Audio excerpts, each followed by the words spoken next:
segurança, cerca elétrica, interfone, portões eletrônicos, tudo que é possível e vendido. Ou seja, investimento alto, nós, moradores. Só que nada disso está fazendo com que a sociedade se sinta segura. Os moradores de Maringá é que, na verdade, estão se tornando reféns da insegurança. Para se ter uma ideia, em média, 60 boletins são registrados por dia na nossa cidade. Você vai ver agora um raio-x da violência, do número de crimes e dos bairros onde a sociedade hoje vive refém do medo. A reportagem é do Jota Júnior. Jota.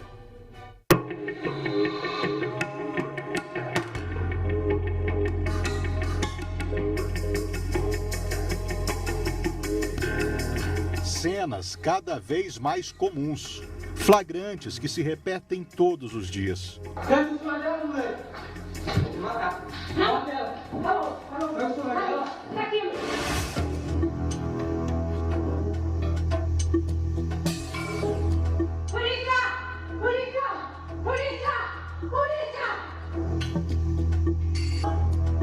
Os índices criminais mostram que hoje não há mais lugar seguro.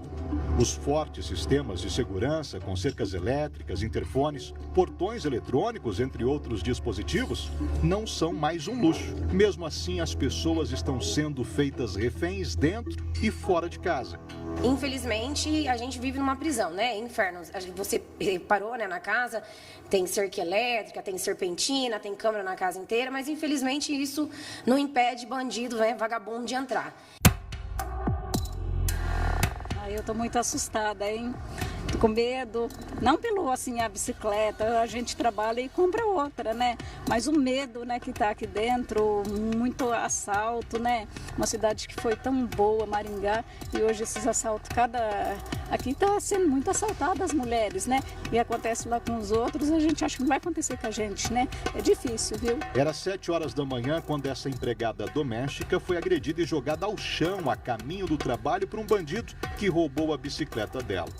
Essa outra senhora procurou a polícia para registrar que ela e algumas colegas de profissão foram vítimas de um arrastão praticado por um grupo de ladrões no ponto de ônibus. Ele só puxou a camisa assim, quando eu vi um cabo desse tamanho branco, que era uma faca, ele fez questão de me ver e pediu minha bolsa. Só que eu peguei, tirei o celular daqui dentro e joguei nele, eu dei para ele o celular.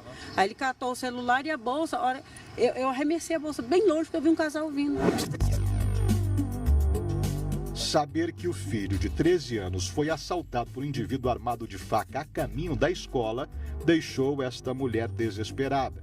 Ela também já foi vítima do mesmo crime e sabe bem como é uma situação difícil. Meu filho tem 13 anos e numa dessa ele poderia nem estar aqui, né? E eu vim para registrar o boletim de ocorrência. Sei que o celular a gente não vai recuperar, pode ser que recupere, mas a gente precisa de segurança ali na Zona 7. Não só na Zona 7, Maringá em peso está assim, né? Mas ali tá terrível, tá muito feio. Em média, 3 assaltos são registrados todos os dias em Maringá. Os dados são da Polícia Militar, que prestou atendimento a 550 vítimas desse tipo de crime nos 6 primeiros meses de 2022. Qualquer crime violento, seja ele contra a vida ou contra o patrimônio, a Polícia Militar ela vê com preocupação e sempre a gente está buscando melhorar o efetivo, melhorar a atuação da polícia com mais inteligência para tentar fazer a prevenção desses crimes. O crime de homicídio e o crime de roubo, ele é muito difícil a prevenção. Então, a presença das equipes patrulhando no município, ela ajuda a coibir, a reduzir isso. Infelizmente, a política de repressão, a política processual que nós temos implantada hoje não facilita isso, está dificultando. Para você ter uma ideia, hoje nós temos aqui um índice superior a 80% da questão de pessoas que voltam a cometer crimes. No Brasil, 48% das pessoas presas em flagrante são soltas na audiência de custódia. Em Maringá, no primeiro semestre, 687 prisões foram efetuadas só nas ações da PM. Algo em torno de 80% dos detidos já tinham ao menos um antecedente criminal. O criminoso, quando ele muitas vezes ele é solto na audiência de custódia ou quando ele não fica muito tempo recluso. Ele logo volta ao convívio social, que acaba gerando um fator para quem comete o crime. Ele entende que a chance de ser preso é pequena e quando for preso ele cumpre uma pena pequena, acaba para quem está nesse mundo do crime, sendo uma situação aí que acaba favorecendo a iniciativa dele em reincidir no crime.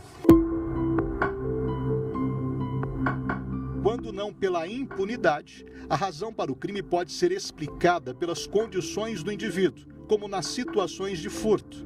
Por dia, são mais de 22 deles registrados pela polícia de Maringá, que vão desde invasões a residências a pequenos furtos de objetos em estabelecimentos ou até mesmo nas ruas.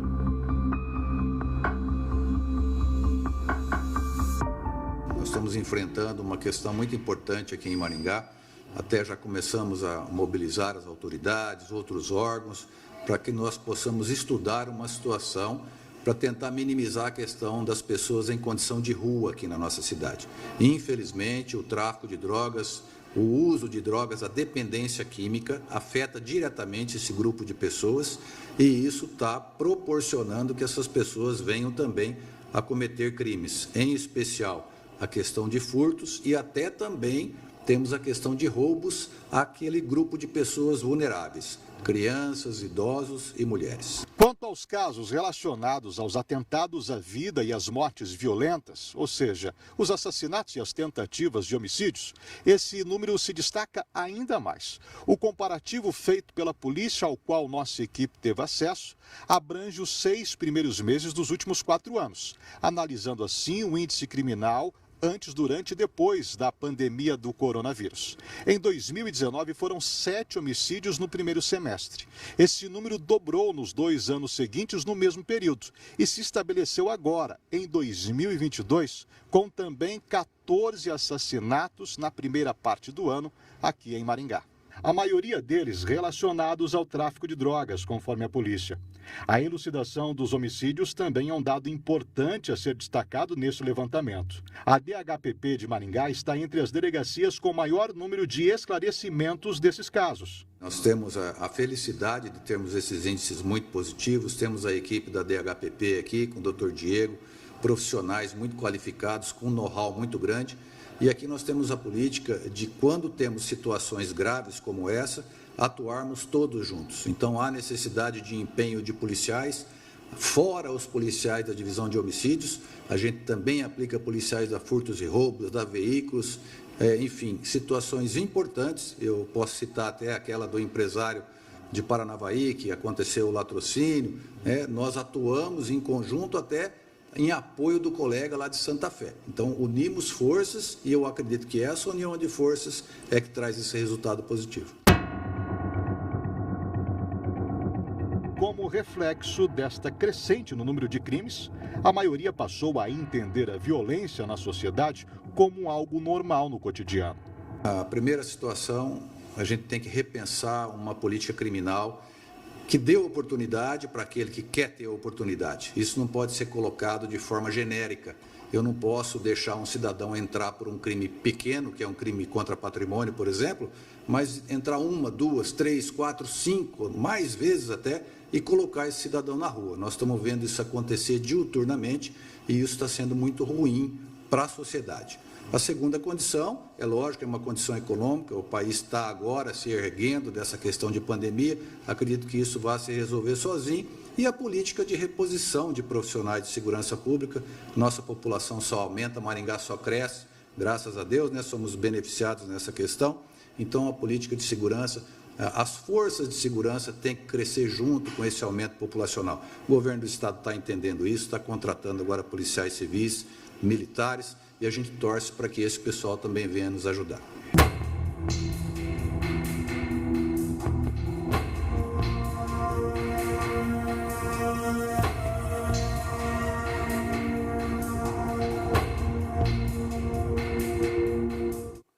Olha, eu vou começar a dizer o seguinte, o Alexandre Henrique, entenda, o nome é reincidência. Estamos sendo vítimas sempre dos mesmos criminosos.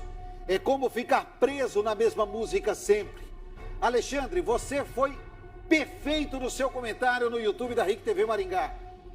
Você foi perfeito no comentário em trazer que a reincidência, ou ser esse círculo vicioso do criminoso ser preso pela Guarda Municipal, pela polícia e a justiça soltar, é que está fomentando tudo isso.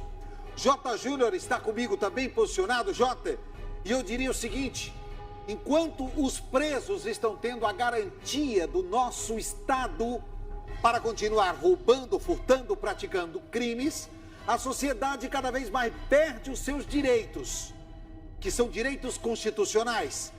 As garantias dos presos hoje, elas estão em códigos penais, no Código Penal, no Código de Processo Penal, em súmulas do Supremo Tribunal Federal, em séries de decisões de quem é protegido por dezenas e centenas de policiais. Já a sociedade perdeu todas essas garantias e tem apenas poucos direitos constitucionais, direitos esses que não são respeitados. Ou seja, o que nós estamos vendo e o que você trouxe nessa reportagem não vai ter solução a curto prazo se nada for feito em relação à garantia dos presos, que não para de aumentar. É inversão de valores, Nader. Nós precisamos de uma mudança urgente na nossa Constituição. E isso é algo histórico. Desde 1985, quando houve a mudança no nosso Código, enquanto a Europa, a América, os Estados Unidos estavam endurecendo as penas para os crimes considerados de menor poder ofensivo, o Brasil relaxava, dizendo que o cidadão tinha que ter mais uma chance. E aí, então, você acaba dando a oportunidade dele ter uma escalada nesse crime, porque ninguém chega ao topo, seja do crime ou, por exemplo, citando cidadãos de bem, né, numa carreira profissional, se ele não começar de baixo, se ele não for aprendendo a cada oportunidade. E assim também é no mundo do crime. Não se tem um criminoso grande, perigoso, que já surgiu dessa maneira. Ele vem numa crescente no crime, estabelecendo contatos, estabelecendo um convívio social entre os criminosos. É preso por furto, vai para a cadeia, conhece um assaltante, o assaltante que vai ficar mais tempo do que ele preso, ele já se alia a esse assaltante, vem para a rua com ideias de aperfeiçoar as suas ações e já ter essa escalada no crime, é preso mais uma vez, volta para a cadeia, vai praticar o tráfico de drogas, é preso, volta para a rua, comete o crime de assassinato, acerto de contas e assim tem essa escalada. Enquanto isso, nós estamos reféns dessa nossa Constituição que precisa urgentemente de uma mudança, como você disse, radical, para que os valores sejam revertidos e nós, cidadãos de bem que pagamos os nossos impostos, estamos à mercê da criminalidade hoje em qualquer canto, não tem mais cidade pequena, não tem mais cidade grande, possamos ter pelo menos a garantia que está lá estabelecida de lei, educação, saúde e segurança, mas não é bem isso que nós estamos vendo, viu, Nader? Jota, infelizmente. Só para a gente completar, para você ter uma ideia aqui... Sim. Não, pode completar, por favor. Hoje, a cidade de Maringá conta com 5 viaturas rádio-patrulha, que são as viaturas que ficam em patrulhamento. Tem-se o reforço com outras 3 equipes especiais, Rotan, Rocan e Choque. Acontece também que é necessário uma otimização no atendimento às ocorrências. São 60 boletins registrados todos os dias aqui no plantão da delegacia. Se uma viatura dessa, das 8 que estão aqui patrulhando uma cidade com quase 450 mil habitantes, tiver uma situação de flagrante, ter que trazer o indivíduo para a delegacia, ele fica no mínimo aqui 2 horas. Para mais. São 2 horas que a região para a qual ele foi escalado, a viatura está escalada, está destinada, fica sem essa proteção, fica sem esse patrulhamento da polícia. Muitas vezes o indivíduo tem que passar pelo atendimento de 5 policiais. 190, o que vai atender a ocorrência, o que recebe a ocorrência aqui no plantão, aquele que recebe depois do destinamento para poder ouvir os envolvidos, autores, vítimas e policiais. Se necessário for, também conversa com o delegado e se tiver algum outro objeto, carro, alguma coisa que precisa de uma perícia, vai então para o 6º policial. Isso demanda tempo, isso tem gasto para o dinheiro público e acaba por então atrapalhar e deixar mais demorado essa eficiência policial. E aí eu vou complementar para você, a burocracia é tão grande que se tiver a necessidade do exame de corpo e delito da vítima, passa pelo 7º. Além dos 6 que você falou, tem um médico legista que ainda ele vai ser obrigado a falar. Aí você me falou sobre viaturas e já eu vou ler o seu comentário lá no YouTube e no Facebook do Cidade Alerta. Você pode entrar lá, RIC TV, do Balanço Geral, do Cidade Alerta e do Ver Mais. É só entrar lá, RIC TV Maringá, no YouTube e no Facebook. Já eu leio o seu comentário. Mas eu vi muita gente falando, Jota, sobre viaturas. E aí você me falou das viaturas. Pessoal dizendo que na época da pandemia, a Guarda Municipal, Polícia Militar estava nas ruas para prender o cidadão que não usava máscara ou que desrespeitava as regras. Mas o que nós estamos vendo é que o problema não tem sido a falta de viaturas, e você falou muito bem. talvez otimizar um pouco mais esse balanço, a equação entre guarda municipal e polícia militar. Mas o que nós estamos vendo é a polícia prendendo o bandido e a justiça, não culpa dos juízes, mas culpa das leis e de todo essa garantia criada, dada ao preso. Eu sempre cito a questão de crimes hediondos, né? Os crimes hediondos são tráfico de drogas, crimes contra a vida, crimes contra a pessoa em termos, por exemplo, estupro contra crianças, mulheres. Esses são crimes hediondos, crimes que não poderiam ter a progressão do regime. Nada mais do que você está falando. Progressão de regime é a redução da pena à medida que a pessoa está no sistema carcerário. Bom comportamento, trabalhando lá dentro, ou os benefícios que são garantidos em lei. Mas, Jota, hoje até o crime hediondo existe a progressão de regime, ou seja, é lei criada em cima de lei garantindo ao preso que ele volte a viver em sociedade sem ser ressocializado. Ou seja, o cidadão vai continuar cada vez mais vivendo atrás das grades enquanto o bandido está solto. E é uma incoerência, viu, Nader? Você vai ressocializar um indivíduo que nunca foi socializado, porque nós temos várias falhas hoje nesse nosso sistema social. Para se ter uma ideia em casa, para a gente poder esclarecer melhor a população, se o indivíduo é condenado, por exemplo, a 10 anos, que é a pena máxima do estupro, quando ele tem a conjunção carnal, meio violento contra a vítima. Condenado a 10 anos. Nesse bom comportamento, trabalhando e nessa progressão de pena, com um bom advogado, ele fica algo em torno de 3 anos, 4 anos e volta para a rua. Passa pelo aval da justiça, passa pelo aval de um médico psiquiátrico ou qual seja ali necessário, e ele volta à sociedade com 3, 4 anos cumprindo essa pena. É muito pouco, viu, Nader? Infelizmente, é muito pouco. É necessário, sim, como você disse, essa mudança mais rápida para que esses valores voltem a ser nossos e a gente não se sinta refém como a gente se sente. Quem é que não tem medo hoje de ser assaltado no meio da rua? Quem é que não tem medo de sair de casa e ter o seu bem mais precioso, o seu lar, a sua fortaleza, o seu refúgio invadido por criminoso? E qual é o custo-benefício a esse bandido? É mais benefício do que custo? Ele avalia o risco de ser preso. Se preso, quanto tempo vai ficar? Pouco. E aí ele avalia, não, vale a pena, porque de 10 crimes que eu cometo, eu sou pego em um, então eu tenho uma lucratividade. A outra questão também, para a gente tentar entender como é que está desproporcional, Nader, é que se um policial hoje, na audiência de custódia, ele foi acusado de agressão, ele vai responder a um processo. O criminoso tem o direito de ter um advogado do Estado, um defensor público, enquanto o policial tem que tirar o dinheiro do bolso para pagar um advogado. Falei isso, Jota, na sexta-feira ainda, né? Para quem não sabe, gente, o policial militar hoje que se envolve em uma ocorrência e danifica uma viatura, ele tira do próprio bolso para pagar. Se o policial militar, numa troca de tiros, fere alguém ou mata alguém, vai a júri ou é necessário que ele vá a um julgamento, o advogado é pago por ele, o Estado não paga essa defesa. Já o bandido que não paga imposto, ele tem direito a um advogado pago pelo Estado, ou seja, pelo nosso bolso. Os cofres públicos, que todo o nosso dinheiro, paga esse advogado para o bandido, mas não paga para o policial militar que luta contra a bandidagem. É a inversão de valores o que a gente está falando aqui. Deixa eu encher aqui, Marcão, eu estou de olho aqui nos comentários. Coloca o YouTube na tela. Olha, a segurança pública é de responsabilidade dos governos federal e estadual. Não tem nenhum comentário não, acho que dá para botar sim, Fê. Tá, pessoal sempre respeitoso. O Alci Bresciani, então enche a tela pra gente, Marcão, com o caso ali, e eu vou lendo alguns comentários ali, ó. Segurança pública é de responsabilidade dos governos federal e estadual. O Alexandre Mispex, como você mesmo disse, a guarda municipal no lockdown parecia grande, porque nós estávamos presos dentro de casa. Se você conversar com os policiais, tanto civil, militar, eles vão falar que falta efetivo. E falta efetivo sim.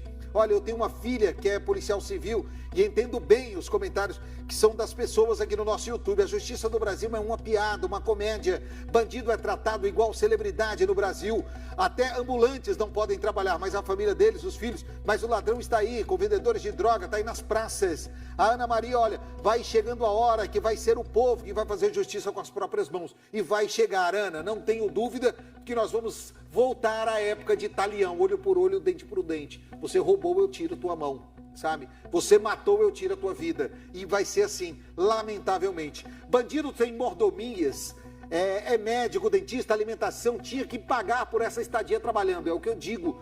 Eu queria ter o poder de criar uma lei onde o bandido que usasse o Sistema Único de Saúde ou qualquer outro benefício do Estado deveria trabalhar para pagar ou qualquer outra forma de pagamento. Porque nós pagamos os nossos impostos para termos esses benefícios que são mal geridos, porque a gente tem que dar guarida a essa bandidagem que mata o cidadão. Ô DJ Paulo, segurança pública está uma vergonha. As poucas viaturas que tem só conseguem rondar pelo centro. Infelizmente, algumas coisas estão nisso. A PMs trabalham muito e ganham pouco, uma classe desvalorizada, falo isso também. A vítima fica com a perda de bens e até entes, como eu perdi meu marido. Daí eu não tenho direito à pensão facilmente, mas o coitadinho tem toda assistência. Tá aí, é tudo isso. Você pode ir comentando ali, pode ir botando o seu comentário no Facebook e no YouTube do Cidade Alerta. Escoltas de preso em hospital também é uma vergonha.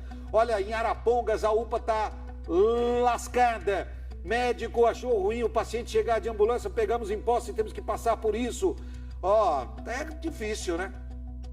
A última aqui, o Mário, Nader, tá difícil, pois a polícia prende, a justiça libera. Aí é aquela história de que o crime compensa, né? Até quando? Você vai ver uma história já já. Eu vou contar já na sequência, eu vou pedir produção. Pega as imagens, já a gente vai contar a história de um rapaz que é do Rio de Janeiro, vou ser mais preciso.